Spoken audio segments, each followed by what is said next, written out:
Good evening सभी को। तो हमारी बातें चल रही है सफलता को लेकर के, सफल कैसे होना है।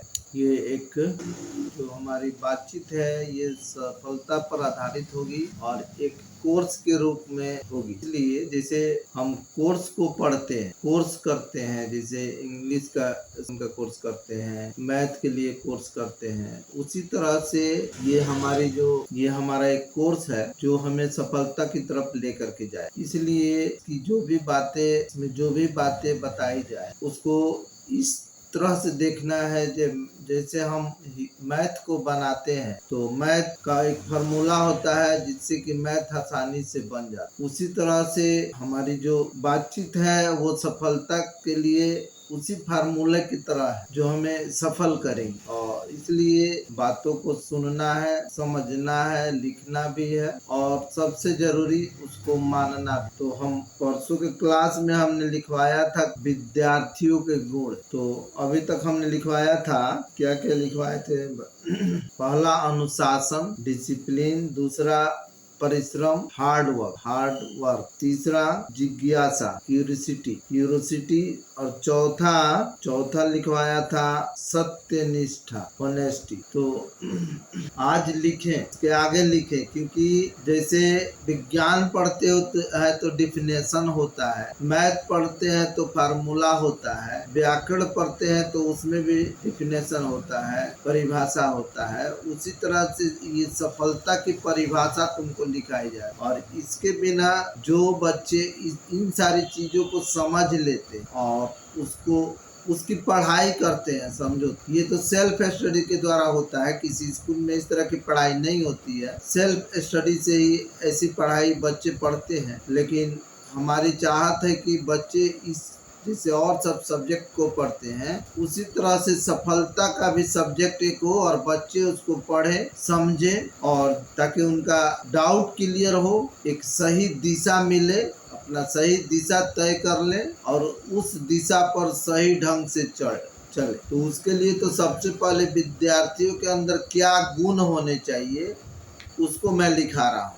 उस पर टॉपिक वाइज बात भी करूँगा, क्योंकि जिसकी आदत ही सबसे बड़ी चीज है। हमारी आदत ही सफलता का सबसे मूल जड़ है और आदत पर अगर हम बात नहीं करेंगे, काम नहीं करेंगे तो सारी चीजें व्यर्थ। इसलिए सबसे पहले सफल होना है तो गुण को जानना पड़े, ठीक है। तो उसी गुण को लिखना है। उस पर डिटेल्स में हम बातचीत करेंगे और दुनिया में जो लोग सफल हुए हैं, कैसे सफल हुए हैं, विद्यार्थी को ये बताने वाला कोई है नहीं, गाइड करने वाला कोई नहीं, सिर्फ पढ़ाए जा रहे हैं किताब से और दिक्कत आ रही है विद्यार्थियों को। तो गाइड करने वाला भी कोई चाहिए। जीवन में अगर कोई असफल है तो उसको दिशा निर्देश देने वाला, गाइड करने वाला सही ढंग का नहीं मिला। बड़े बड़े मेडल जो मिलते हैं ना, वो कोच के द्वारा, दिशा निर्देश के द्वारा मिलते हैं। बिना गाइड का कोई अगर कुछ करे तो वो मंजिल तक नहीं पहुंच पाता है। इसलिए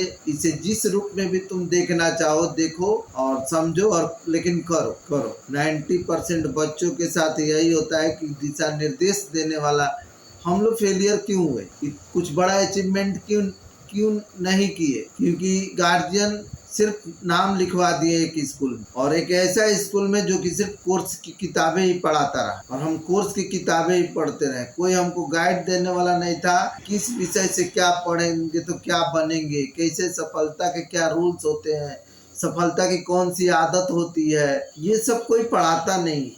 आज भी नहीं पढ़ाते हैं, स्कूलों में इस तरह की पढ़ाई नहीं होती। तो ये रीजन है बच्चों को फेलियर होने का। और हमारी चाहत है कि जो हम लोग के जीवन में नहीं मिला, हम अपने बच्चों को, उनको कम से कम सफल करें। इससे जिससे वो अछूता रह गए उसको बताएं, बातचीत के माध्यम से उनको बताएं, समझाएं, और ताकि बच्चे समझे और वैसा करें। तो लिखे, 5वां लिखे विनम्रता, ह्यूमिलिटी, विनम्रता लिखना है। लिखने की प्रैक्टिस अधिक करनी है। थोड़ा हार्ड वर्क तो लगेगा, लेकिन मैंने बोला है ना कि जो लिखेंगे वही करेंगे, जो नहीं लिखेंगे वो हवा में चला जाएगा। जो लिखोगे वही तुम याद कर सकते हो, उसको रिवीजन कर सकते हो। लिखबे नहीं करोगे तो पढ़ाई का सारा चीज हवा में ही चला जाता है, क्योंकि हम लिखते नहीं है, दोहराते नहीं, लिखते नहीं है, जब लिखेंगे नहीं तो दोहराएंगे नहीं, दोहराएंगे नहीं तो याद नहीं होगा, याद नहीं रहेगा। इसलिए किसी भी चीज को लिखना जरूरी है। इसीलिए सुबह में भी लिखवा रहे हैं, इस समय भी लिखवा रहे हैं कि चीजों को लिखो। जिसने लिखा है, अपने सपनों को लिखा है, जीवन में क्या पाना है उसको लिखा है, वही आगे कुछ कर पाया है। जिसने न लिखा, न सिर्फ सोचा, ख्याली पुलाव बनाया, सोचा सिर्फ, लिखा नहीं, किया नहीं। लिखोगे तो करोगे। एक लक्ष्य बनाओ कि ये मुझे करना है, उसके बाद लिखो क्या क्या है उसके लिए जरूरी है, कौन सी पढ़ाई जरूरी है, लिखना तो पड़ेगा। सीधी सी बात है, लिखना पड़ेगा। दिन भर जितना होमवर्क के लिए लिखते हो ना, सोचो एक मामूली मैथ बनाने के लिए कितना लिखते हो, एक मामूली मैथ बनाने के लिए कितना लिखते हो। तो ये तो जीवन को बनाने वाली चीजें लिखवा रहा है, जो तुम्हारे सफलता को दिलाएगी, उसको लिखवा रहा है। इसको तो लिखना ही पड़ेगा और लिख करके करना पड़ेगा, चीजों को समझ के करना पड़ेगा। ठीक है, तो विद्यार्थियों के गुण लिखवा रहे हैं अभी। ठीक है, कैसे गुण होने चाहिए विद्यार्थियों में। गुण ही नहीं जानेगा, विद्यार्थी बनेगा खाली, तो विद्यार्थी बनेगा आगे चल के बड़ा, आगे चल के माने आदमी बनेगा, मामूली आदमी। जैसे आजकल विद्यार्थी मामूली तो विद्यार्थी है। अगर विद्यार्थियों का गुण नहीं है और सिर्फ पढ़ रहे तो विद्यार्थी कहलाने लायक है क्या हो? नहीं, विद्यार्थियों के गुण उनमें होने चाहिए। जैसे बच्चों के गुण होते हैं, बड़ों के गुण होते हैं, विद्यार्थियों के गुण भी होने चाहिए। शिक्षक के गुण होते हैं, गार्जियन के गुण होते हैं, सबके गुण पर हम बात करेंगे। धीरे धीरे सबके गुण पर आएंगे कि किनका क्या गुण होना चाहिए। शिक्षक के भी गुण पर बात करेंगे, गार्जियन के भी गुण पर बात करेंगे, सफल लोगों के गुण पर भी बात करेंगे और असफल लोगों के गुण पर भी बात करेंगे। क्वालिटी किसकी कैसी है, आदत कैसी है, हैबिट कैसी है, इसी पर हम बात करेंगे। इसी पर चीजों को समझेंगे और समझना जरूरी है, और इसी पर समझना जरूरी है। चलो लिखो, विनम्रता, ह्यूमिनिटी। जो ह्यूमिनिटी, विनम्र माने शांत स्वभाव का विद्यार्थी को होना चाहिए। बिल्कुल शांत। किसके जैसा शांत? बगुले के जैसा। मछली पकड़ते के समय कितना शांत रहता है, उसके जैसा शांत रहना चाहिए। विनम्र होना चाहिए, घमंड तो थोड़ा बहुत भी नहीं होना चाहिए विद्यार्थी को। ठीक है, शिक्षक का सम्मान, बड़ों का सम्मान, माता पिता का सम्मान उनको आना चाहिए। और जो विद्यार्थी विनम्र रहते हैं, ठीक है, वो बड़ों का सम्मान करते हैं, और जो बड़ों का सम्मान करते हैं, उनको सुनते हैं, उनकी सेवा करते हैं, वही उसी में सफलता छिपी होती है। ठीक है, व्यवहार भी अच्छे ढंग से करना चाहिए। ये भी व्यवहार, विद्यार्थी को किसी से व्यवहार भी अच्छे ढंग से करना चाहिए। ये नहीं कि घींच दिए, तान दिए, गाली दे दिए, कंधा पर हाथ के दबा दिए, ये सब चीजें, ये अच्छी हैबिट नहीं है। व्यवहार भी सही होना चाहिए, और ज्ञान होने पर घमंड भी नहीं होना चाहिए, विनम्र होना चाहिए। जो जितने विनम्र होता है वो उतना ही ज्ञानी होता है। गौतम बुद्ध को देखो, हमेशा ध्यान की मुद्रा में, विनम्र स्वभाव। सामने डाकू भी आ जाता है उंगली माल, तब भी कोई चिंता फिक्र नहीं, डर नहीं, निर्भयता के साथ, सच्चाई के साथ खड़े होकर के उसी को अपना चेला बना लेते हैं। सोचो, विनम्रता कितनी बड़ी चीज है कि क्रूर अपराधी को भी नम्र बना देती है। ठीक है, चलो, तो ये हो गया विनम्रता। विद्यार्थी में विनम्रता होनी चाहिए। अब लिखो एकाग्रता, फोकस। विद्यार्थी एकाग्र होने चाहिए। विद्यार्थी के अंदर एकाग्र होने का गुण होना चाहिए। एकाग्र का मतलब ये होता है कि पढ़ाई में ध्यान लगाना। अगर विद्यार्थी एकाग्र रहे, किसी चीज पर फोकस करेगा तो एकदम 100% फोकस करेगा, सबसे बेस्ट करने का प्रयास करेगा। उसी को कहते हैं, जिसके अंदर एकाग्रता आएगी वो कोई भी काम करेगा तो बेहतर ढंग से करेगा, अपना बेस्ट देगा उसमें। पढ़ाई भी करेगा तो बेस्ट देगा उसमें, बेस्ट देने का प्रयास करेगा। मैं भी जो तुमको समझाता हूँ उसमें बेस्ट से बेस्ट देने का प्रयास करता हूँ। आइडिया लगाता रहता हूँ, दिमाग लगाता रहता हूँ कि कैसे तुमको बेस्ट से बेस्ट शिक्षा दिया जाए, ज्ञान दिया जाए। वैसे ही तुम अगर पढ़ाई करते हो तो तुम्हें एकाग्र होकर के, फोकस होकर के अपने काम को ध्यान लगा के अच्छे ढंग से करना है।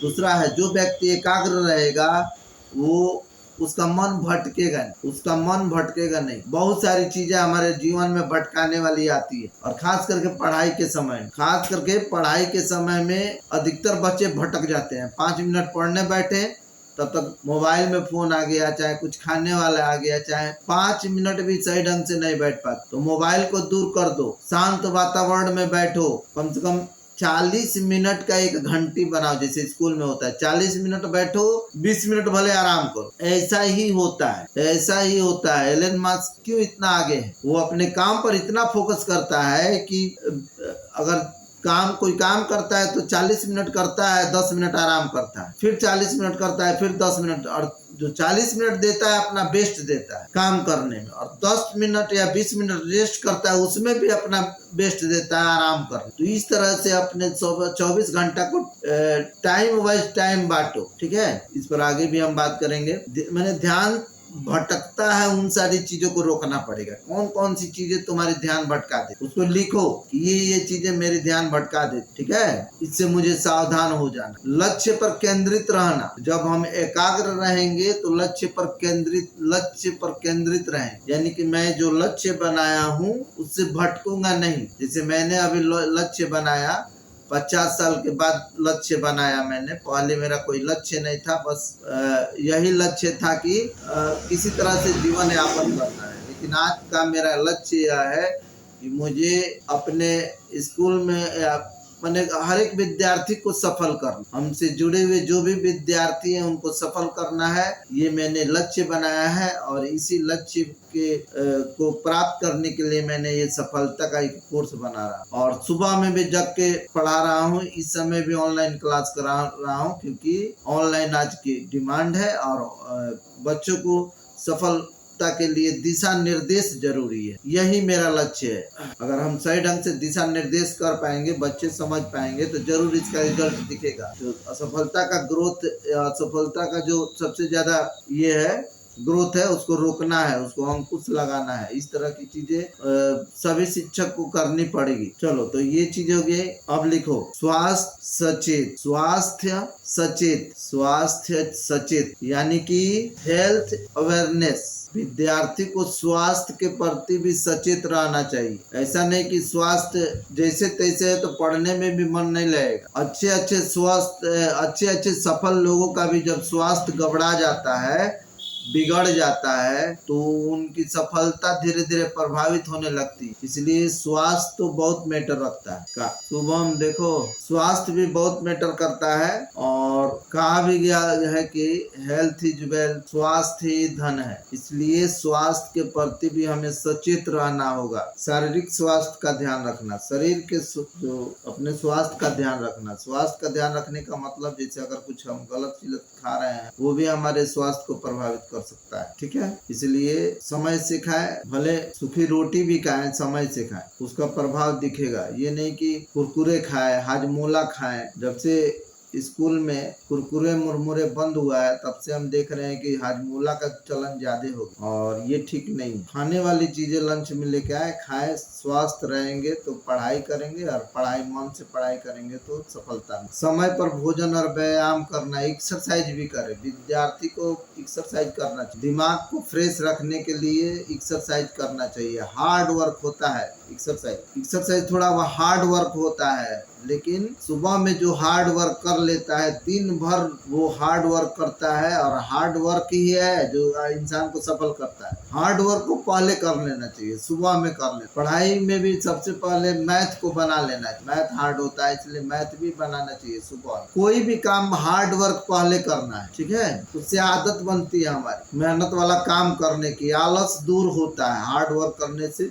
आलस दूर होता है। विद्यार्थी को आलसी तो बनना नहीं है, इसलिए एक्सरसाइज भी कर लेना। स्वच्छता की आदत होनी चाहिए। विद्यार्थियों में साफ सुथरा रहने की आदत, चाहे क्लास में रहें, चाहे स्कूल में रहें, चाहे घर पर रहें, अपने माहौल को स्वच्छ रखना चाहिए। कहा भी गया है कि स्वच्छता में सरस्वती का वास होता है, सफाई में ही ज्ञान का वास होता है। जहाँ पर सफाई होती है वहीं पर ज्ञान होता है, ठीक है। जहाँ पर गंदगी, कूड़ा करकट का ढेर लगा होता है, वहाँ पर ज्ञान का वास नहीं होता है। वहाँ पर अज्ञानता फैली होती है, अंधकार फैला होता है, नेगेटिविटी फैली होती है। इसलिए विद्यार्थी को स्वच्छ रहना चाहिए। अपने सिर्फ खुद नहीं रहना चाहिए, अपने वातावरण को भी स्वच्छ रखना चाहिए। अपने जिस रूम में पढ़ते हैं या जिस घर में रहते हैं, उसको साफ सफाई से रखना, ठीक है। तो ये हो गया 7वां। 10 मिनट और बाकी है। विद्यार्थी का 7वां गुण। अब 8वां गुण लिखे। 8वां गुण लिखेंगे, सहयोग की भावना होनी चाहिए। सहयोग की भावना,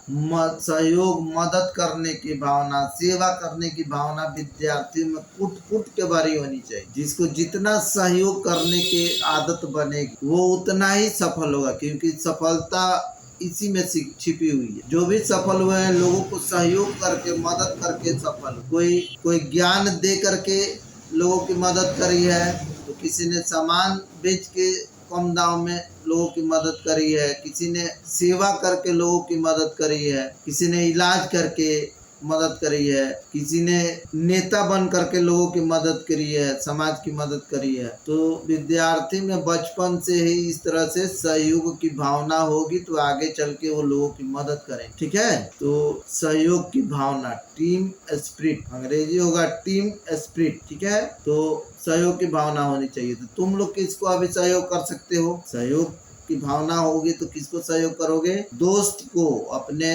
साथी को, सहपाठी को मदद कर सकते हो। अगर कोई कलम नहीं लाया है, कुछ छूट गया है, उसका मांग रहा है तो दे देना चाहिए लिखने के लिए। किताब उसके पास नहीं है तो थोड़ा किताब से हेल्प कर देना चाहिए। ठीक है, ये बाहरी लोगों की मदद हुई। और जीवन में जो जितने बाहरी लोगों की मदद करता है वो उतना ही सफल होता है। घर के लोगों की तो सभी मदद कर देते, घर के लोगों की तो सभी मदद करते हैं एक दूसरे की, लेकिन जो बच्चा या जो व्यक्ति बाहरी लोगों की मदद करता है किसी न किसी चीज से, वो सबसे सफल होता है। जैसे खान साहब सिर्फ अपने कोचिंग के विद्यार्थियों को नहीं मदद किए, वो पूरे ऑल इंडिया के बच्चों की मदद करी। यूट्यूब पर फ्री में अपना पढ़ाई का जो कोर्स है उसको डालकर। ठीक है, तो जो जितने लोगों की अधिक से अधिक लोगों का सहयोग करेगा वो उतना ही आगे बढ़े। जो संकुचित रह जाएगा वो छोटा बन के रह जाएगा। इसलिए सहयोग तो करना ही है, ये प्रिंसिपल है सफल होने, सिद्धांत है, रूट है सहयोग कर। ठीक है,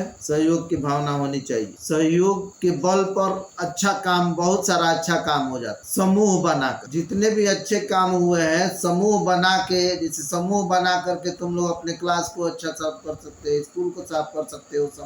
समूह बना करके पहले विद्यार्थी लोग समूह बना करके गांव-गांव में घूमते थे, गांव की गंदगी की सफाई करते थे। ऐसे भीख मांगते थे, ऐसे नहीं मांगते, सिर्फ भीख ही नहीं मांगते थे, गांव में घूमते थे, एक साथ जाते थे, गंदगी देखते थे तो गांव की गंदगी साफ कर देते थे। बच्चों के लिए कुछ ऐसा व्यवस्था करते थे, खेलने कूदने का, व्यायामशाला का व्यवस्था कर देते थे, छोटे छोटे बच्चों के लिए पढ़ाई की व्यवस्था कर देते थे, जाके पढ़ाते भी थे घूम के। इस तरह की चीजें होती थी पर। तो समूह के साथ सहयोग करना, समूह बना करके सहयोग करना। आज भी समूह के माध्यम से बहुत सारे काम हो रहा है, लोगों की मदद पहुंचाई जा रही है समूह बना कर। तो जिसको सहयोग की भावना आएगी वही तो समूह बना के कुछ करेगा। आजादी भी जो मिली हमको समूह बना करके मिली, अकेले किसी की बस की आजादी थी नहीं, समूह बनाया गया, लोग उसके लिए अपने आप को न्यौछावर किए तब जाकर के आजादी मिली। ठीक है, तो समूह, सहयोग में समूह बना करके भी सहयोग करना होता है। सबके साथ मिलजुल के रहना, मिलजुल के रहना भी एक अच्छा गुण है, लेकिन धीरे धीरे ये गुण विद्यार्थियों में खत्म होता जा रहा है। मोबाइल इसका सबसे बड़ा कारण है। मोबाइल, सब लोग मोबाइल में, एक घर में अगर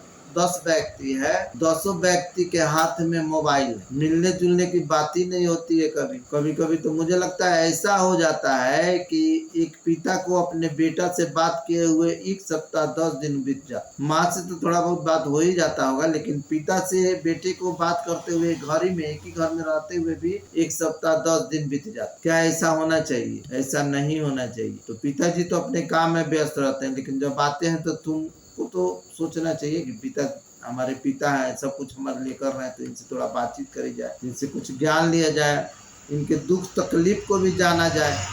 तो जब मिलजुल कर रहेंगे ना, तभी परिवार की समस्याएं मिलजुल के रहने से ही सॉल्व होगी, मिलजुल के बात करने से ही सॉल्व होगी। इसलिए विद्यार्थी को तो सबसे पहला लक्ष्य तो ये बनाना है कि अपने परिवार की समस्याओं को सबसे पहले दूर करें। और तुम्हारे परिवार की समस्याएं जो है ना, वो सिर्फ पैसे पर आधारित नहीं है कि पैसा आएगा तभी सब समस्या दूर होगी। सफाई रखना घर को, अगर गंदगी रहता है तो उसमें पैसे की कोई आवश्यकता नहीं। स्वच्छ वातावरण बनाना हो तो उसमें पैसे की आवश्यकता नहीं। सहयोग करना हो तो उसमें पैसे की आवश्यकता नहीं है। किसी को काम, मम्मी के काम में, पापा के काम में, या घर में और लोग हैं उनके काम में सहयोग करना है तो उसमें पैसे की आवश्यकता नहीं है। इज्जत करनी है, आदर करनी है, सेवा करना है, इसमें पैसे की आवश्यकता नहीं है और यही सफलता का रास्ता है। मत अपने आप को लाचार मत बनाओ। कुछ बच्चे कहते हैं मैं क्या सहयोग कर सकता हूँ, तो वो बहाना बनाना हुआ। जीवन का सबसे कठिन काम है बहाना बनाना। कठिन इस बात में कि बहाना बनाने वालों को बहुत ज्यादा कठिनाई से गुजरना पड़ता है, इसीलिए वो कठिन है। बहाना बना के हम कुछ चढ़ के लिए तो उसको आसान बना लेते हैं, लेकिन जीवन का सबसे कठिन काम है बहाना बनाना। एलन मास्क ने कहा है कि बहाना बनाना जीवन का सबसे कठिन काम, क्योंकि अगर हम बहाना बनाते हैं तो आगे चल के बिल्कुल कठिनाई आएगी। आखिर उस काम को करना पड़ेगा हमें, लेकिन बड़ा कठिनाई आ जाएगी तो और मेहनत करके कर लिए। मत सोचो कि मैं बड़ा होऊंगा तब करूंगा, बड़ा होऊंगा तो ये करूंगा वो करूंगा। कुछ नहीं, आज से कर सकते हो। आज से अपने माता पिता को खुश रख सकते हो, ठीक है। तो तुम्हारे अंदर मिलजुल के रह करके, आपस में मिलजुल कर रहना पड़ेगा। आजकल तो माँ बाप अपने बेटा बेटी से ही परेशान है। उनमें इतनी लड़ाइयाँ होती है सुबह से लेकर शाम तक कि इतने परेशान हो जाते हैं कि हमेशा बीपी बढ़ा दे। ये कौन सी नम्रता है तुम्हारी विद्यार्थियों? इतने आपस में नोक जो करते हैं कि बीपी बढ़ जाता है माँ बाप। तो बीमारी मत, अपने आदत से अपने माँ बाप को गिफ्ट में बीमारी मत दो, उनको खुशी दो। पढ़ रहे हो तो खुशी दो, बीमारी मत। 8 हो गया, 8 सहयोग की भावना हो गई। इसको अब डिटेल्स में मैम करेंगे, लेकिन पहले तो इतना तो करें। अब लिखो 9 नंबर लिखे आत्मविश्वास। इसके ऊपर पहले भी मैंने वीडियो बनाया है टॉपिक वाइज, लेकिन सभी पर नहीं बनाया है, उसको देखना।